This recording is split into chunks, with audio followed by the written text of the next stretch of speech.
The National Institute of Justice awarded a research cooperative agreement 2010-IJ-CX-K008 to the Northern California Regional Public Safety Training Authority to evaluate the feasibility of presenting public safety training in a virtual world. The following video was produced to augment the 2014 grant research report.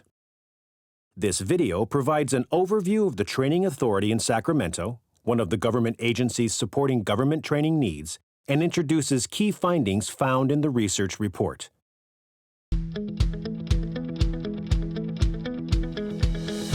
The training facility started with the concept of some regional leaders, police chiefs, fire chiefs, other personnel, as McClellan Air Force Base decommissioned. A great opportunity to make a public safety training facility.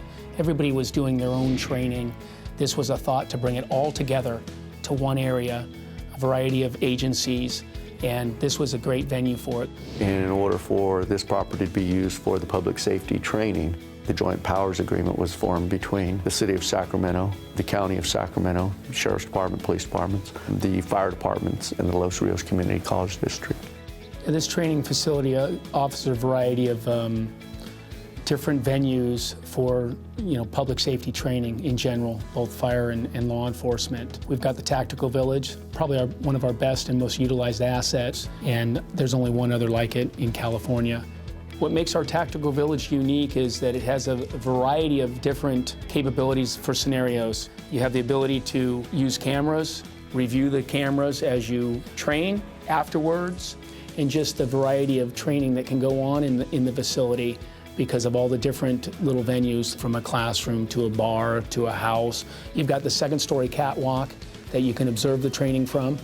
We have a frangible shoot house, which is the closest thing to using a live round. So the scenario training is phenomenal using, and most tactical teams in the region come to utilize that. We have a K-9 facility.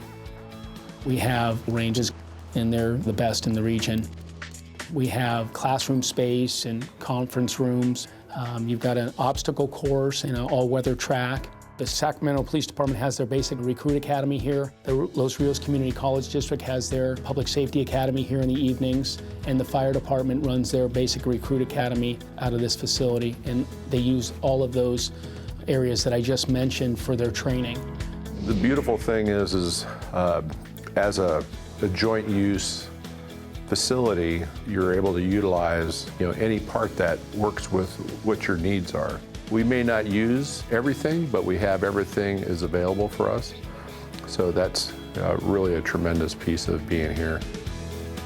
The expense is pretty much borne by the member agencies, but what helps this facility are the folks that get here and find out, hey, guess what, there's a lot to be offered from here, and that will come here and train under contract. The more we can do that and the more people that can get invited here to do that will help the facility to thrive and to grow. Part of the growth is technology. The classrooms are up to date with technology. The Tactical Village has good technology in it. And then you have virtual reality.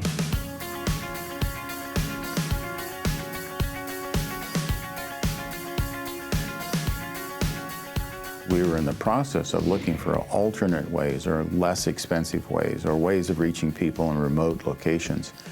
And we discovered the virtual reality opportunity. A few months after we started experimenting with it for our own purposes, we noticed this Department of Justice NIJ grant opportunity, and we made an application for it. And we were successful in getting that grant.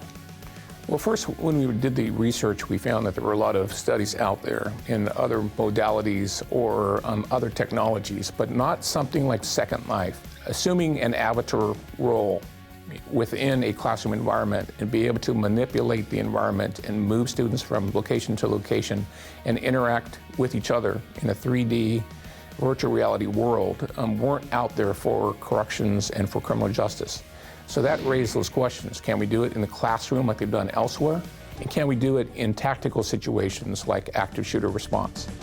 I believe there is an advantage to the virtual reality stuff just because It can shorten your classroom time, and it gives just a fuller meaning to some of the points you're trying to get across. We conducted this type of training, and we took separate groups of officers and we trained them in traditional fashion. We trained them with virtual reality-based training. Studies show that they came very close to meeting the same criteria at the end when we did post-scenario-based testing and written tests. They came up with the same conclusions. We were able to not only participate in a classroom virtually, but we were also able to experience some of the movements that was being instructed, so we can actually participate hands-on through a keyboard. Training on the computer ahead of time allowed me to get in the right mindset and really do my best on the live action training that came after.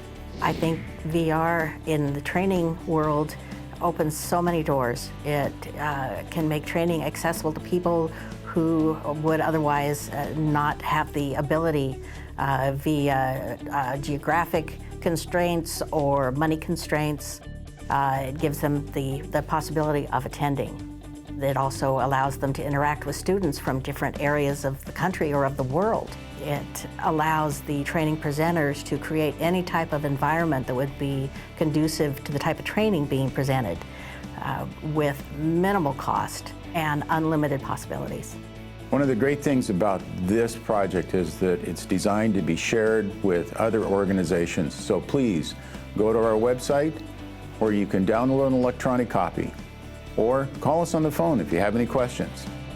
We want to share this information with you so that you can make training as effective as possible for you, your officers, and your agency.